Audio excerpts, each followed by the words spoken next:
Friends, good morning. आप सभी का स्वागत है एक बार फिर से हमारे भजन ब्लॉग में दोस्तों। तो आज मैं एक प्यारा सा देवी गीत लेके आई हुई हूँ दोस्तों। ये भजन मैं पहले भी अपने चैनल पर डाल चुकी हूँ दोस्तों। उस पर तो आप लोग का प्यार नहीं मिला, आशा करती हूँ इस बार आप लोगों का प्यार जरूर मिलेगा दोस्तों। एक बाजन औरत पे ये भजन है दोस्तों। भजन को पूरा सुनने का, अच्छा लगे तो लाइक करके हमारे चैनल को सब्सक्राइब जरूर करेगा दोस्तों। कि कही के बजनिया गोतिन मरता ना, कही के बजनिया गोतिन मरता ना, सुन लिया रे माई कि सुन लिया रे माई चलना बहाना, कही के बजनिया गोतिन मरता ना, कही के बजनिया गोतिन मरता ना।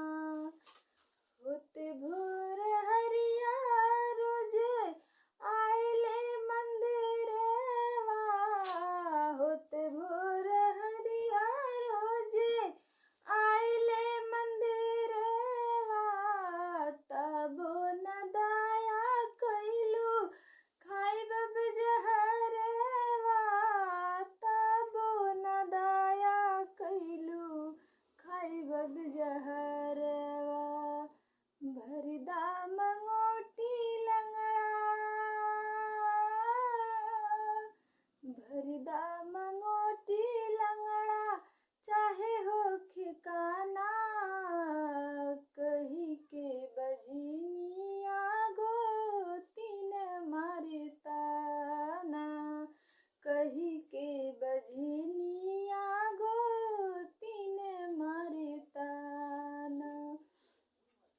अब ना सहते दुख भले मर जाए, सास ससुर के ताना ना सही पाई, सास ससुर के ताना ना सही पाई। भरदा मंगोटी लंगड़ा, भरदा मंगोटी लंगड़ा चाहे हो ठिकाना, कही के बजनिया गोतिन मरता ना, कही के बजनिया गोतिन मरता ना। तो दोस्तों, भजन कैसा लगा?